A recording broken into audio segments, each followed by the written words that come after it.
Alberto, whenever we're ready, can you give... Oh, we're on. Hello, everybody, and welcome to our third Edge. As if this is your first time joining us, Edge is our junior high program for our 7th and 8th graders.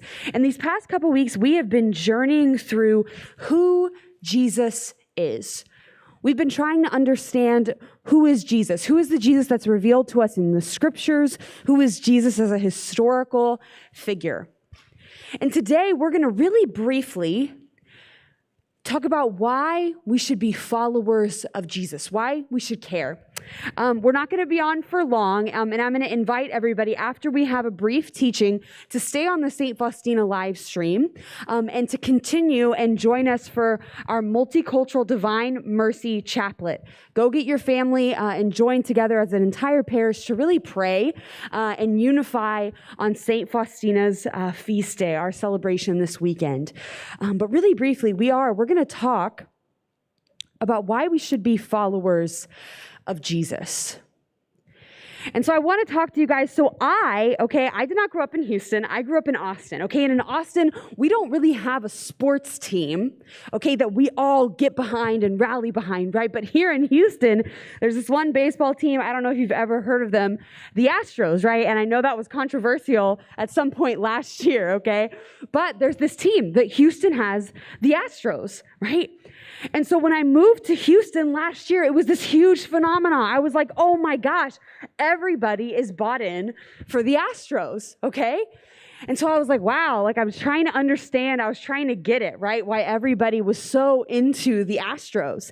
And the World Series was going on. I bought myself a t-shirt from H-E-B, okay? An Astros t-shirt from H-E-B. I was like, I can give this a shot, right? Like, I can try to like get into this whole Astros thing, okay? And so one day, I got on that shirt, my fake fan shirt, okay? And I went to this watch party, okay, for World Series game. And I was sitting there, right, with the food and my friends, and we're watching this game. And I just got like swept away into it, right? I was just like, oh my gosh. Like everybody's like cheering and watching. And I was like, oh my gosh, I'm a real Astros fan, right? Like I was cheering right alongside them. I was getting pumped. I was starting to like learn people's names, right? I was like, oh, I get it, right? This is why everybody is so into it, right? So everybody's cheering and it's awesome and it's great. And I was like, yes, I am no longer a fake fan of the Astros. I'm a real fan. I'm a real follower. But then stuff happened, right? Really controversial stuff happened with the Astros, right? The rest of the year. And then all of a sudden, everybody was questioning, man, do I really follow the Astros? Am I really a fan, right? But me, I was like, nope, never cared about them anyways, right? Because I never fully committed, right? I was just kind of a fan of the Astros, but I didn't know anything about them. And so sometimes I think with Jesus Christ, right? We hear about Jesus and the great things that he did, right? We are like, wow, you're an awesome moral teacher. You tell us a lot about ethics, how to treat people. Wow, what an amazing historical figure. He's had such an impact, right? And we're like, that's really nice. That's really great, right? But that's not Christianity. And that's not what we are called into by Jesus, right? Jesus did many admirable things during his life. And we learn about that all through the Gospels, right? So the Gospels, there's 4 of them, right? And they're all at the beginning of the New Testament: Matthew, Mark, Luke, and John. And Matthew, Mark, and Luke are what we call the synoptic gospels. And that means that they go step by step through the life of Jesus, right? They give us a little mini biography. And it's funny, right? Because there's some discrepancies. You can look in the gospels and you're like, why did he say that in that gospel and not in this gospel? Or why is that story included and this one's not? And it's interesting, right? Because each gospel is showing us something new about Jesus. Each gospel writer is saying, Jesus is this way, and I'm going to prove to you that he is, okay? Back in the day, historical biographies, right, in the ancient Near East, they weren't written like we think of biographies now, where you just write fact for fact about someone's life. Biographies used to be proving right? They would set up an argument about a person, and they would provide stories and evidence to prove that that person was who they said they were, okay? So that's how we can look at the Gospels as an eyewitness account that reveal events in Jesus' life, okay? And so we believe, right, that all of these books, right, all of these books from the Old to New Testament are divinely inspired. Much of our Old Testament is from the Hebrew scriptures, okay?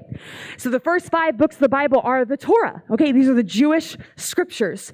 And so we take all of those scriptures, right? And in all of those scriptures, we see this story of God's chosen covenant people. And they are waiting and waiting for someone to come that's going to teach them how to be a part of the human family. That's going to enter into their situation, enter into our historical context, is going to meet them, is going to destroy the oppressors and bring them into communion and wholeness with him. And they're waiting for this guy, okay? They're waiting for this Messiah. And so then Jesus comes, enter Jesus, right? Enter Jesus. And he was a great teacher, right? He performed crazy miracles, right? He was casting out demons, healing sickness, right? He even brought people back to life, right? He taught about caring for the poor, the orphan, the widows, and those who were unnoticed and rejected and living on the margins of society, especially by their religious leaders, right? He had all of these admirable qualities. He was brilliant, right? He was brilliant. He was compassionate, and that's all great, but he was so much more than that. Jesus claimed to be God. He claimed to be this awaited fulfillment of all of these Old Testament promises. He said, that's me. That's me. In John 3:16, right, we hear that God so loved the world that he sent his only begotten son, right, to come and to give his life on our behalf, right? And this is the person of Jesus, right? And Jesus reveals who God is to us, right? All of the qualities of Jesus we can point and say that's who God is. And so it comes down to a choice, right? Because when we look at the things that Jesus taught, right? I can't just be a fan of that guy. That's not what he asked of his followers. The teachings of Jesus, his qualities, the way that he treated and encountered people. Once you've met that guy, you have to let all of your standards, right? The way that you look at the world, the way that you perceive yourself, other people. And you have to let Jesus come in his teachings, right, in the Word, in our Catholic tradition and faith, right? We have to let his teachings come and redefine, right, with an open mind. We have to let him come and redefine all of that. We cannot be passive towards Jesus. We are invited to be followers of Jesus. And Jesus makes these radical remarks that those who follow him will be welcomed into the family of God. That at every moment in our lives, when we turn away, when we make a choice, right? Through his grace, when we make a choice to turn away from our sin, we know, right, through Jesus, that God is waiting with open arms to draw us back into communion with himself. And so if we want to know God, if we want to know ourselves, we look at Jesus. We invite him into every part of our lives that he might fill us with his love and transform every aspect and part of us. And so we're going to move in the live stream just in a few minutes to participate in the Divine Mercy Chaplet. So this is the prayer that was given to St. Faustina by Jesus, right? To pray for mercy upon ourselves individually and upon the whole world. And this prayer is such a beautiful reminder to me personally, right, of the qualities of God, the qualities of Jesus. And so I want everybody today, if you have a moment, right, go get your family, go get your siblings, and stay on the live stream. Stay on the live stream, and we're going to transition into this time of prayer. And I'll see you guys next week at 2:45. God bless you.